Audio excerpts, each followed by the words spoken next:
Hi everyone, time for a Thread Thursday, and I thought I'd share a little bit of the stash I got the other day from a lady around the corner. So she called it antique lace. I don't know how antique it is. So it's not stretchy, so this is just a solid lace. You know, sometimes it's, when it looks like this, sometimes it's elastic, so it looks like it's, you know, underwear or something, but it is fairly old because I can tell it's yellowed, and this tape has dried up and come off, so that's fairly old. I'll probably wind it onto something else. So look at this, isn't this gorgeous? I just thought, a Facebook marketplace, you can't go wrong. And I'm going to snip off a few little bits as I go, and I am going to do my blue dyeing for my Roxy's journal, so my indigo dyes. Right, this looks like it's a bit the same.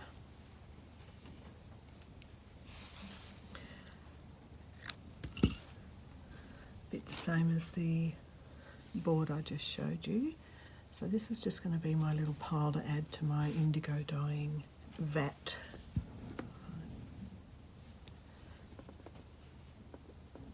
It's got a bit of a stretch in it this way, not that way much. Now this being a bit more on the yellow side might be interesting to dye. Now underneath, so I might have to take that off to get underneath to here. Yeah, it's all caught up. This is very much like a wedding lace trim. Still, nice to have a bit of a roll, isn't it? Not quite sure. Let's have a look at this other end. Don't know if it's the same as that wedding lace. Yeah, it is. Right. Alright, so this is another bit of really old tape. So that's a bit yellowed from the tape.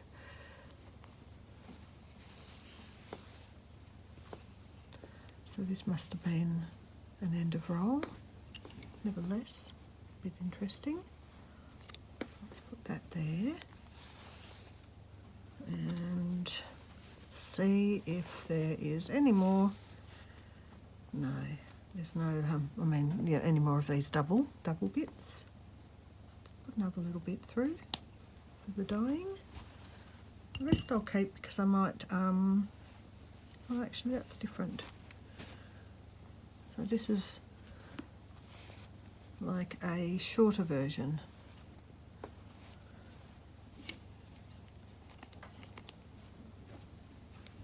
So quite a few different bits and pieces here. That's nice, isn't it? It's like a little ruffle for wristband or something. Don't think that's much there, so I won't dye that.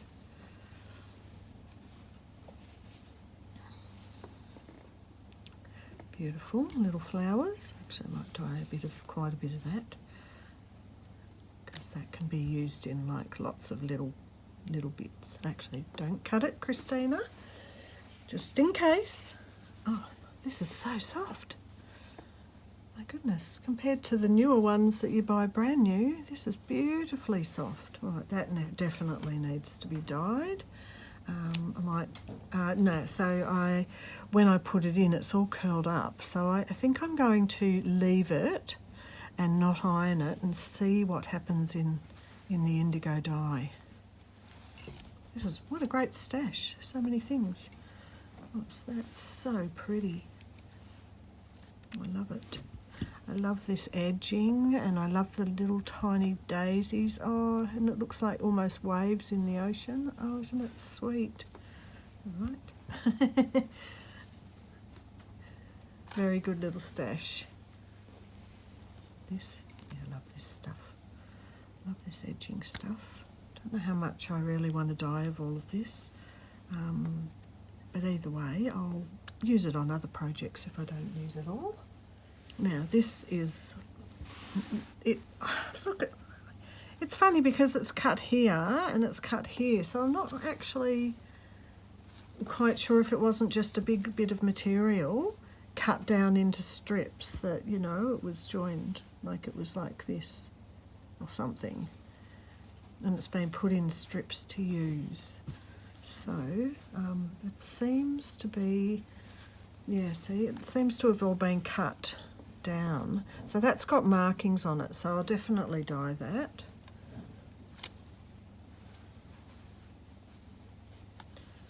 Yeah, I'd say it was one great big sheet.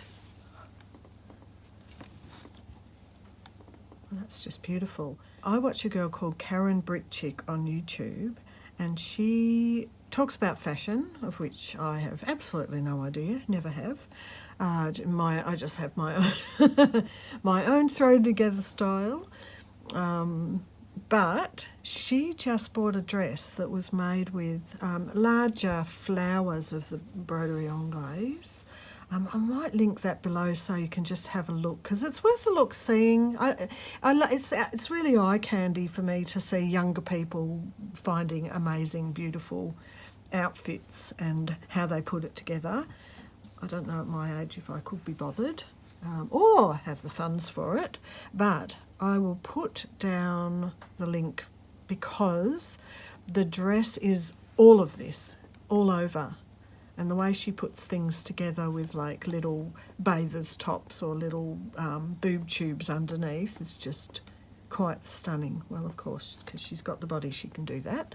So, how much of this will I dye? I might dye a bit actually. I think this will be a really good, where's that other little piece? Here, that bit. There we go. I'm definitely going to do the indigo dyeing as a one-of video, not part of Thread Thursday or Roxy's journal. And so here I have a little pile. I went to the shop the other day and I bought some tubs, and I'll show you. And I have labelled them. So labelled, I can't see it very well. Backgrounds for Roxy's Journal Volume 2 Winter. Here's my indigo tub, etc. So I'm a little bit more organised to be able to take the tub downstairs, because this will all go in that tub and it's easier. I have to do it downstairs because it'll be very wet and messy. Right, next. This is my Thread Thursday tub, and that's going to keep me on track with where I'm up to, I hope. So, next stitch wheel. See what our next stitch is. Okay, the next stitch is herringbone.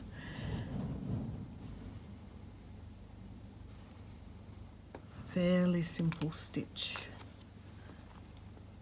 And we've done it recently on Roxy's. What colour will we do today? I feel like pink today. It's very pale.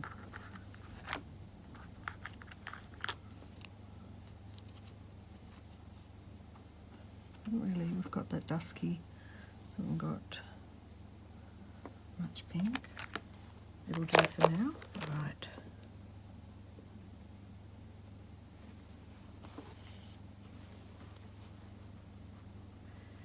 Now you're going to imagine you've got basically crisscrosses, but at the top is a tiny little cross. So I've started doing it right-handed. Right, I'll turn it upside down and do it left-handed. This is what I mean. I've started as a young child watching everyone doing things right-handed and never had a left-handed example. So I've come across, under, out. So basically I'm going to try and keep this the same here, the same kind of angle, and come back a stitch so it crosses over at that side.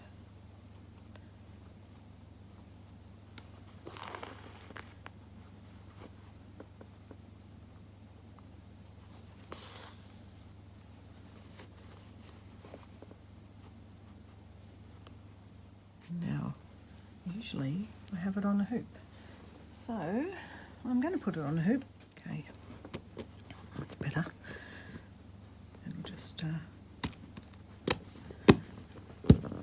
keep it flat. These hoops are good because they've got this little lip which goes inside of the outer ring, so it holds it really, really good and tight.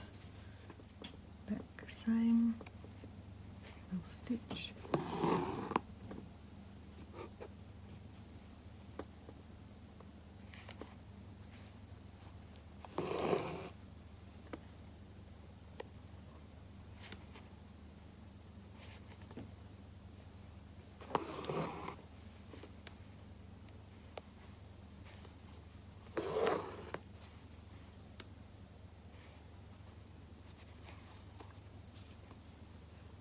That's herringbone. Just going to finish it there.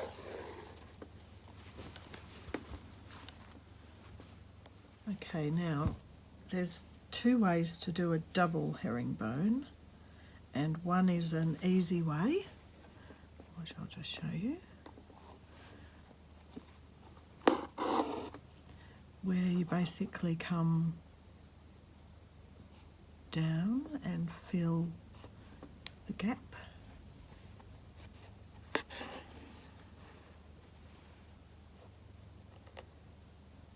Take a stitch. Actually, doing it upside down again. This is you just basically doing the second colour over the top. Taking a stitch between each gap.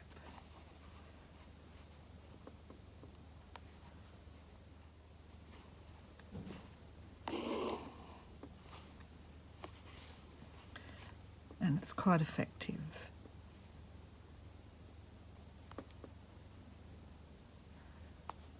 Now the traditional and harder version is when it's woven in between. Now Kathy says this is the difficult one because it takes a bit of practice. So I'm going to go and practice it and come back and do it. Okay, so I finished that row with the double herringbone, but the easy version, so all the second colour sits over the top basically. So the double herringbone, that's the traditional way. This goes under, doing it relatively wide.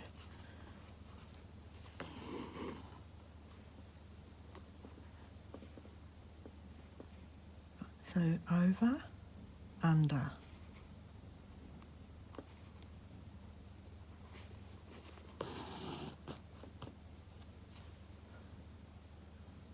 So over, under.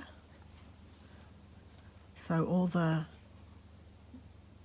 the ups are under that, and all the downs are over. Does that make sense? So stitches over, stitches under, stitches over, stitches under, stitches over, so this is where Kathy meant it was hard, not the first herringbone, so stitches under,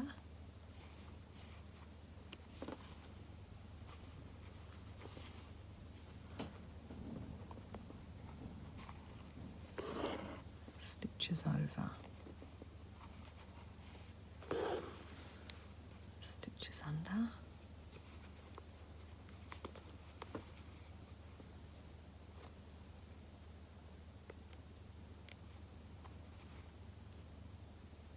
that's a bit, probably didn't need to do that last one, stitches over. Okay, so probably you'd have a little bit more, maybe a bigger stitch so you could see that cross there a bit better. But anyway, that's how it is. All these ones on this angle are over, all the ones on that angle are under.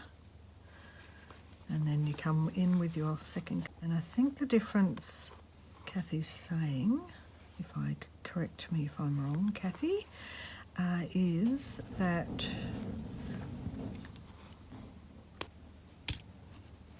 when you do it the easy way, the second colour sits on the top.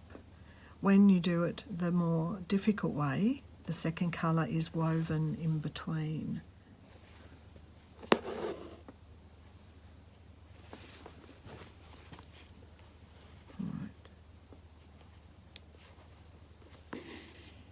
Then it's over, and then we're coming under the bottom stitch. Take a stitch,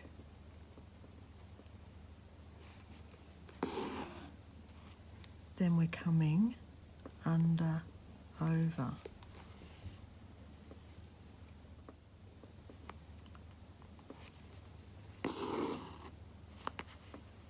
Right, so over, under, take a stitch,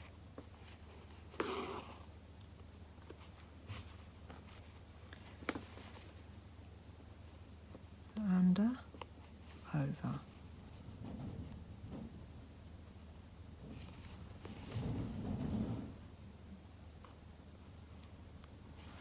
Take a stitch, so it's really woven through. Sorry, under, over. I guess if you're, it's like one of those hard knitting patterns. If you're not concentrating, you can mess up your overs and your unders. From the bottom, ouch.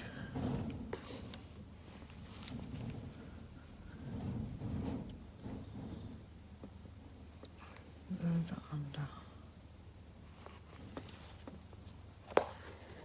Right, so that's two types of double herringbone, an easy one where the second stitch is just herringbone over the top of the first herringbone, basically in the gaps, and the woven one where you're interweaving both of them in and out of each other. So I just thought I'd show you this is what I meant by some have a little lip like that.